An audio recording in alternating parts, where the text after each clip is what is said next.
తెలంగాణ రాష్ట్రంలో రేవంత్ సర్కార్ అరాచక పాలన పరాకాష్ఠకు చేరింది. అల్లు అర్జున్ అరెస్టు విషయంలో రేవంత్ సర్కార్ ఆడిన డ్రామా బూమరాంగ్ అయింది. రేవంత్ రెడ్డి ఫ్రస్ట్రేషన్లో చేస్తున్న చర్యలు సర్కారు అబాసుపాలవుతోంది. సంధ్యా థియేటర్ తొక్కిసలాట ఘటనలో సర్కారు చూపిన చొరవ రాష్ట్రంలో ఇతర ఇష్యూలపై ఏమైందని ప్రశ్నలు వెల్లువెత్తుతున్నాయి. అసలు ఈ ఘటనలో అల్లు అర్జున్ ప్రత్యక్ష కారకుడు కానే కాదు, సర్కారు నిర్లక్ష్యం, పోలీసుల వైఫల్యం వల్లే ఇది జరిగింది అని క్లియర్గా తెలిసిపోతుంది. అయినా సరే అల్లు అర్జున్పై అప్లికేబుల్ కాని సెక్షన్లు పెట్టడం కుట్ర జరిగింది అనే అనుమానాలకు బలాన్ని చేకూరుస్తోంది.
డైవర్షన్ పాలిటిక్స్ కోసమే రేవంత్ సర్కార్ అల్లు అర్జున్ను అరెస్ట్ చేసిందనే ఆరోపణలు వెల్లువెత్తుతున్నాయి.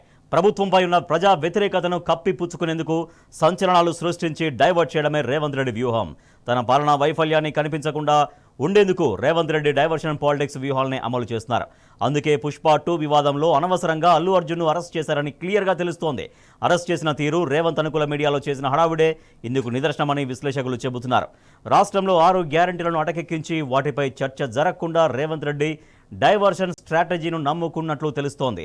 లగచర్ల రైతు ఏరియా నాయక్కు సంకెళ్లు వేసి హాస్పిటల్కు తీసుకెళ్లడంపై తీవ్ర దుమారం రేగింది. ఈ వివాదం తీవ్రంగా మారుతున్న తరుణంలో అల్లు అర్జున్ను అరెస్ట్ చేయడం అనుమానాలకు తావిస్తోంది.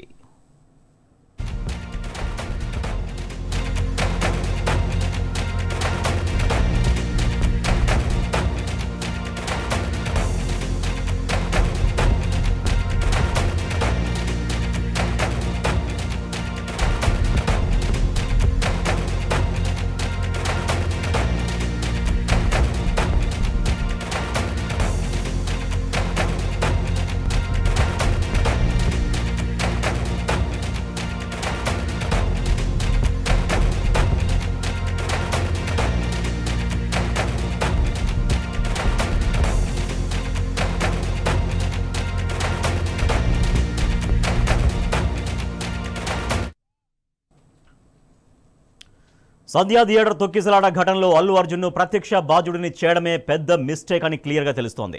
అల్లు అర్జున్పై పెట్టిన సెక్షన్లు, అరెస్ట్ జరిగిన తీరు వ్యూహాత్మకంగానే జరిగినట్టు అర్థమవుతోంది. శుక్రవారం అరెస్ట్ చేయడం, బెయిల్ రాకుండా అడ్డుకునేందుకు పబ్లిక్ ప్రాసిక్యూటర్ విఫల యత్నం వెనుక కుట్ర కోణం ఉన్నట్టు తెలుస్తోంది.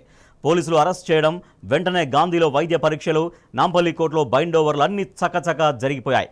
ఒకవైపు క్వాష్ పిటిషన్పై హైకోర్టులో వాదనలు జరుగుతుండగానే మరోవైపు నాంపల్లి కోర్టు 14 రోజుల రిమాండ్ విధించింది. ఆ వెంటనే ట్రాఫిక్ రోడ్డు క్లియర్ చేసి మరీ పోలీసులు అల్లు అర్జున్ను చంచల్గూడ జైలుకు తరలించారు.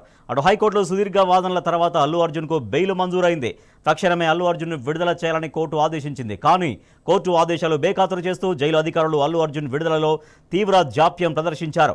ఆర్డర్ కాపీ జైలు అధికారులకు రాత్రి 10:30 గంటలైనా అందలేదు. బెయిల్ వచ్చిన విడుదల ప్రక్రియ ఆలస్యం కావడం సీఎంఓ కనుసన్నల్లోనే జరిగిందనే ఆరోపణలు వెల్లువెత్తుతున్నాయి.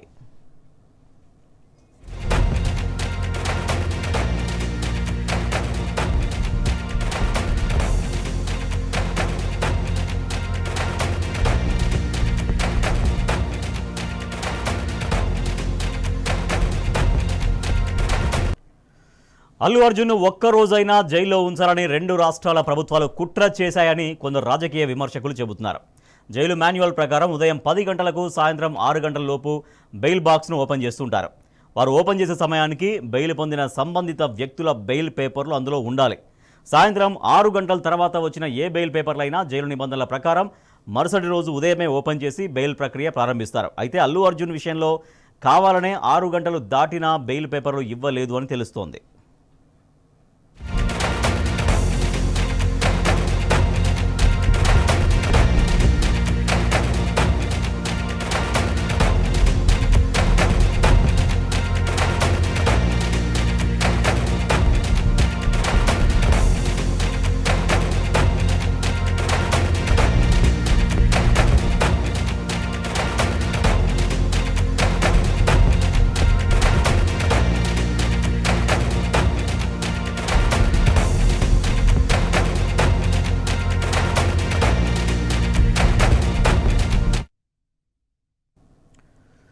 వాస్తవానికి సంధ్యా థియేటర్ తొక్కిసలాట ఘటనలో అసలు దోషి రేవంత్ సర్కారే. తమ వైఫల్యాన్ని కప్పిపుచ్చుకునేందుకు హీరో అల్లు అర్జున్ అరెస్టు డ్రామాకు తెరతీసింది. చట్టం తన పని తాను చేసిందని చెప్పిన సీఎం రేవంత్ రెడ్డి ఈ ఇష్యూలో అడ్డంగా బుక్కయ్యారు. సినీ నటుడు అల్లు అర్జున్ను అరెస్ట్ చేసి పప్పులో కాలేశారు. నిజానికి పుష్ప 2 చిత్రానికి బెనిఫిట్ షోలకు రేవంత్ సర్కార్ అనుమతి ఇచ్చింది. మరి అనుమతి ఇచ్చినప్పుడు ముందస్తు జాగ్రత్తలు ఎందుకు తీసుకోలేదు అనే ప్రశ్నలు వెల్లువెత్తుతున్నాయి. అటు సంధ్యా థియేటర్ యాజమాన్యం సైతం బెనిఫిట్ షో చూసేందుకు అల్లు అర్జున్ వస్తున్నారని, బందోబస్తు ఏర్పాటు చేయాలని పోలీసులకు విన్నవించారు. అందుకు తాము అనుమతి ఇవ్వలేదు అని పోలీసులు కవర్ చేస్తున్నారు. కానీ అనుమతి ఇవ్వని సంగతిని థియేటర్ యాజమాన్యానికి పోలీసులు చెప్పలేదు. హైకోర్టు జడ్జి ఈ విషయాన్ని క్లియర్గా ప్రశ్నించారు. ఘటన జరిగిన రోజు పోలీస్ సిబ్బంది ఒకవైపు రేవంత్ సర్కార్ విజయోత్సవాల సంబరాలకు రిహార్సల్స్లో నిమగ్నమై ఉన్నారు. ప్రభుత్వ నిర్లక్ష్యం వల్ల సంధ్యా థియేటర్ తొక్కిసలాటలో రేవతి బలైపోయింది. పోలీసు వ్యవస్థ వైఫల్యం, ప్రభుత్వ నిర్లక్ష్యం కారణంగా ఈ తొక్కిసలాట జరిగింది. కానీ ప్రభుత్వం తన తప్పును కప్పిపుచ్చుకునేందుకు అల్లు అర్జున్ను అరెస్ట్ చేసింది.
అల్లు అర్జున్ అరెస్టులో తన పాత్రేమీ లేదు అని ఢిల్లీలో సీఎం రేవంత్ రెడ్డి శుద్ధపూసలా మాట్లాడారు.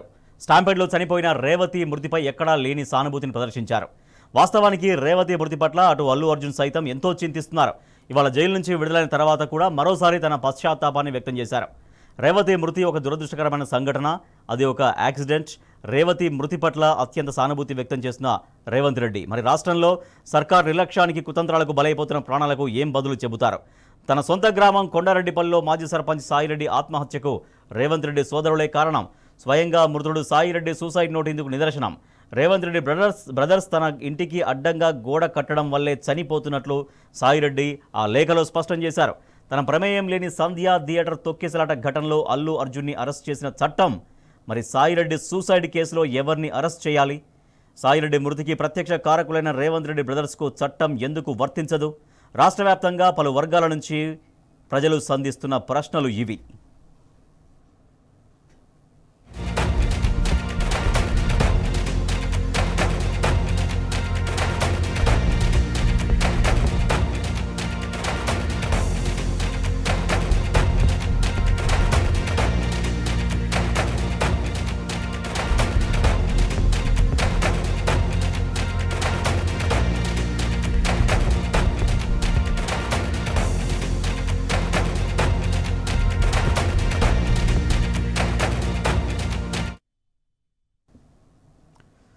సంధ్యా థియేటర్ తొక్కిసలాట ఘటనలో అల్లు అర్జున్ అరెస్టుపై సీఎం రేవంత్ రెడ్డి స్పందించిన తీరుపై విమర్శలు వెల్లువెత్తుతున్నాయి.